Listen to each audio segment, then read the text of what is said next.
Hey everybody, it's Matty here with Altcoin Buzz. Hope you're all doing very well and that you've had a terrific weekend. Looking at the news of the day, we're starting here on altcoinbuzz.io with an article hot off the press by Christopher. TANGEM launches smart banknotes. According to a press release published on May 3rd, TANGEM, a startup company from Switzerland, launches a pilot sale of physical Bitcoin banknotes in Singapore. Quite a novel idea and a little bit of a curveball as far as I'm interpreting it, if I'm going to be candid. TANGEM is the first smart banknotes for digital assets that are using near-field communication chips manufactured by Samsung Semiconductor. The banknotes themselves come in two denominations, 0.01 and 0.05 Bitcoin, so about 95 and 475 US dollars respectively. Okay, so this is an interesting, I suppose, response to the market down there. Moving down further in the article, the card itself is also easy to use. It requires no special infrastructure and no complicated applications. TANGEM says on its website, just touch the banknote with an NFC-capable smartphone to be 100% sure it has valid assets. So I'd say this is a surprising piece of news to me because I wouldn't see the next thing, sort of the next development in crypto being in any way based on physical media. So an interesting observation there that Chris is describing in Singapore. We'll see how the market responds, and if it's something that has utility and is easy to use and is efficient, then I'm sure it'll take off and we're going to be seeing more of it. So something to keep an eye on. In other news, article by Garrett, Bank of Korea launches a cryptocurrency. So South Korea is looking into releasing a central bank digital currency. And just to put everything in perspective, we had talked about the fact, hypothetically, at least in the crypto sphere, of whether or not, for example, in the US, the Federal Reserve would ever want to get in on the game in order to have some, stronger sense of control in this world of cryptocurrencies. And people suggested that if they ever were to enter the scene, they would issue a coin. It would be called Fed coin. So this is more or less the equivalent if we're talking about Korea's central bank. So South Korea is home to the third largest cryptocurrency market in the world. The Bank of Korea is gearing up to release its recommendations for cryptocurrencies and possibly release of a central bank digital currency. The bank said that a task force has been looking into the possibility of releasing a CBDC, so a Community Business Development Corporation, and what impact it may have on the country's finance sector. The bank plans to release an update on their findings by the end of June. So also noted by Garrett is the fact that Korea has been printing less Korean won. Its central bank has been printing less and less. This is in response to many South Koreans moving away from cash and finding mobile and other electronic payment means. Now, also, it's been discussed in the news, perhaps a little bit more out of the rumor mill, but the capital of South Korea, which is Seoul, has been looking into creating a crypto asset of their own. And we're going to link to that particular piece of journalism. So Park Won-soon, the mayor of Seoul, said that the currency known as S-Coin could be used for citywide or city-funded welfare programs and paying private contractors. So the mayor also says that Seoul is one of the cities that are leading the fourth industrial revolution. So it's natural for Seoul to study and invest in new technologies such as blockchain. Quite a turnaround, I must say, because we were talking about South Korea yesterday. We were talking about just looking back a few months at all the FUD and at all the negative coverage and the regulatory restrictions. And you fast forward and you're talking about their central bank wanting to issue potentially its own crypto, the capital city Seoul potentially wanting to issue its own crypto, its mayor being very pro-blockchain. And of course, it's the third, as mentioned by Garrett here, the third leading economy in terms of cryptocurrency. A lot of engaged citizens, engaged members, probably a few members of the altcoin army out there over in Seoul and the rest of Korea. So this is encouraging to see. We'll see what develops, but I think it's a sign of things to come. In a little bit of macabre and unfortunate news, article by Luke, Bitcoin blogger found dead after being robbed by Santa Claus. So Pavel Makushin, better known on the internet as Pavel Nyashin, was found dead, unfortunately, in St. Petersburg last week. Young guy. The 24-year-old internet blogger repeatedly blogged about his wealth on YouTube. According to the local media, the body of a young man was found on April 30th in one of the apartments on Solidarnosti Avenue.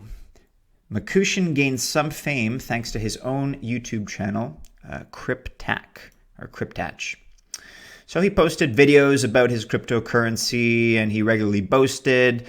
The article goes on to describe the fact that he had one initial encounter with thieves who stole 24 million rubles, about $425,000. Following that, he became depressed. He moved in with his mother.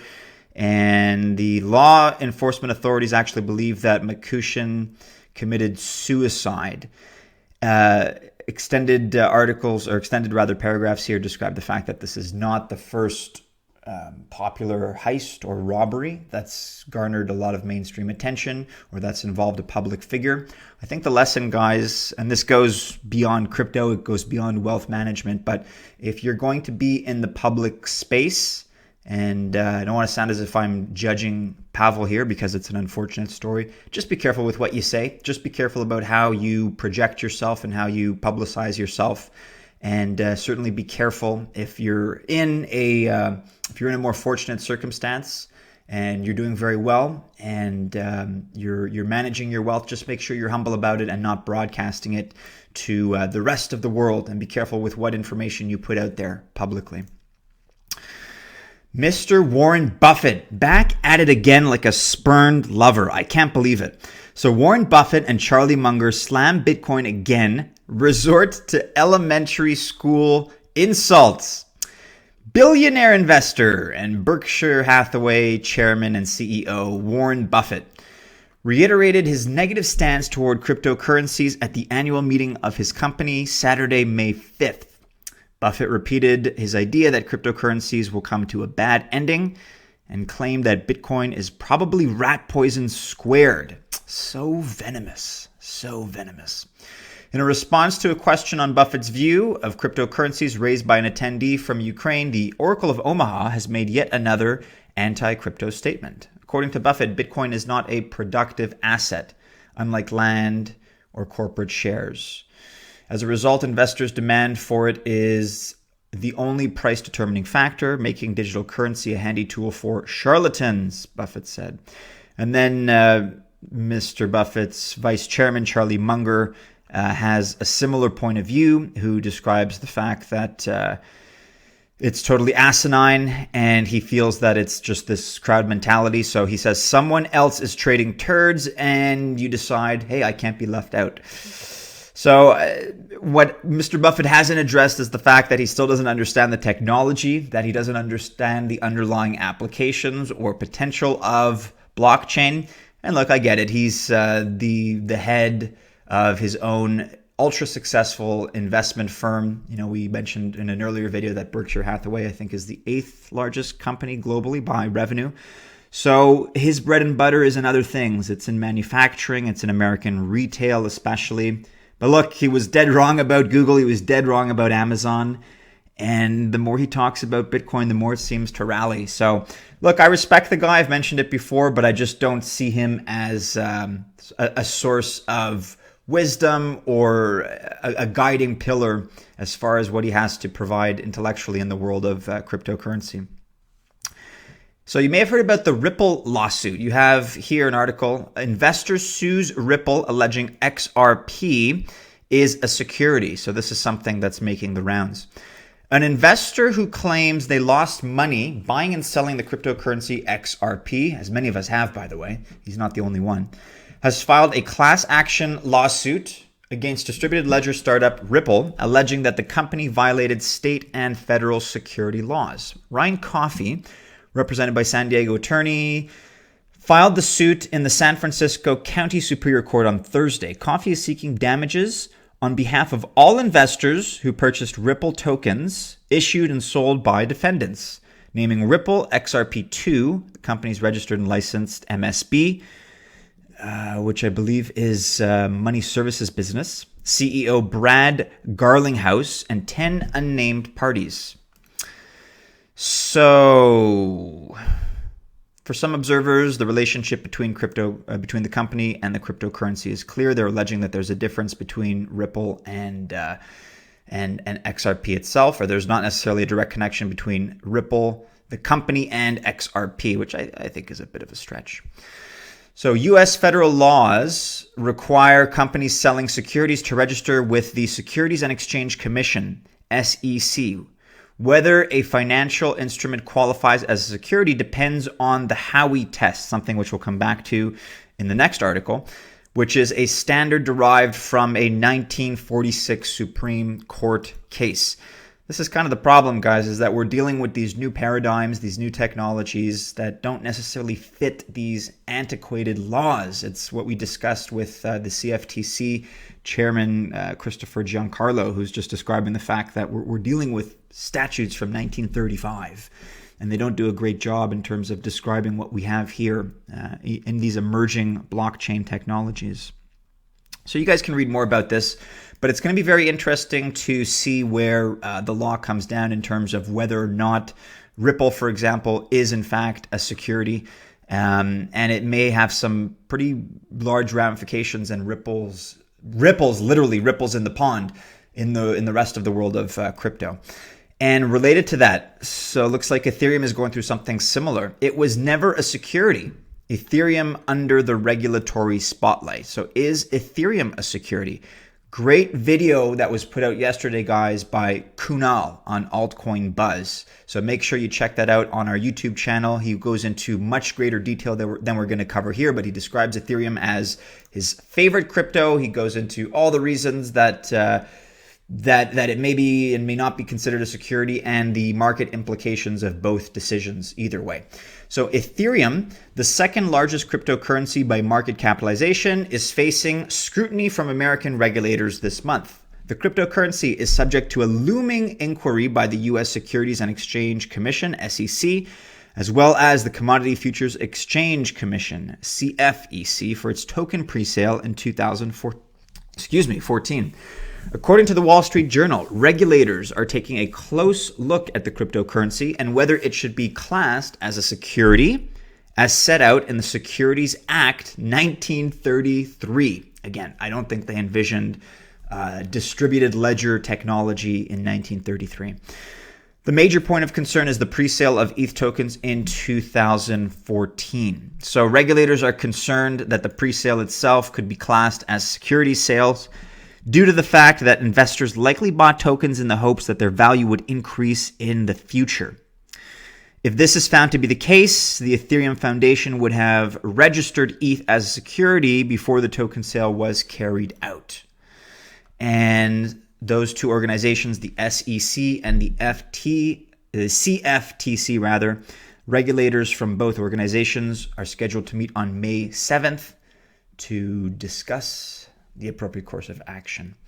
So, of course, you have the Ethereum co-founder who's refuting the claim, Joseph Lubin, who just recently addressed the situation at a tech conference in New Orleans. So he says, "We spent a tremendous amount of time with lawyers in the US and in other countries and are extremely comfortable that it is not a security," referring to Ethereum. "It never was a security. Many regulators that matter understand what Ethereum is."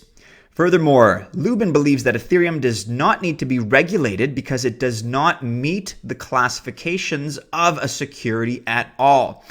Going back to the Howey Test, which we briefly glanced at in the last article. So in 1946, the U.S. Supreme Court resided over a case between the SEC and W.J. Howey Company. As Investopedia explains, the case laid the foundation for what is now commonly known as the Howey Test. We can link to that, guys, if you're interested in learning more about the technicalities of the Howey Test, what constitutes a security in the eyes of all the proper regulatory bodies. And you're also going to have a further look here at this article, if you'd like, about arguments against the securities classification for Ethereum and some of the legal ramifications that we may see one way or another, and a couple of hypothetical what if scenarios. So nice long article here. We're going to link to that in the description. We'll link to the Howey Test. You can take a look at that. And again, I encourage you to check out Kunal's video from yesterday, an extended look at Ethereum, at its future, about its classification as a security or not, and what that will mean in terms of market reverberations. Ending with a bit of positive news. So Charlie Shrem, who in 2011 founded BitInstant and is a founding member of the Bitcoin Foundation, tweets, this is from May 3rd, May 2018 will be the last time we ever see Bitcoin under $10,000. So at the time of this video, Bitcoin made a run on $10,000. It was just there, creeping just below 10,000. It was knocking at the door. I think I saw it as high as 9,990. And we're down a few $100s now. So we're in the mid 9,000 range. However, that's how it is, right? 3 steps forward, 2 steps back, and the process repeats. So it's going to be very interesting to see if Charlie's prediction here holds true. Time will tell, but we've had all kinds of positive news lately. And despite what oracles such as Warren Buffett may have to say and other naysayers, the investment houses, the investment banks, Goldman Sachs, JP Morgan, others, the CEO of NASDAQ, all seem to be expressing their enthusiasm. So you'd like to think that it's going to be a positive stretch now coming into the summer, but we'll see. Charlie Shrem seems to be optimistic. He seems to be enthusiastic. I take that as a good sign myself. So guys, if you're not following us on Instagram, where we always enlighten you with positive reminders. Look, if you invested in Bitcoin a month ago, you'd be up 33%. Check that out. Not too bad. We've got a lot of other cool information as well as some funny memes and stuff. So make sure you are following Altcoin Buzz on Instagram, as well as Facebook, as well as Twitter, as well as Telegram. If you like this video, guys, leave us a thumbs up. Be sure to leave us your thoughts too. And for those checking out this video for the first time, maybe you're not familiar with the channel, do be sure to subscribe by clicking on the bell. We bring you new content every single day, and we'll be back soon with another video. Take care.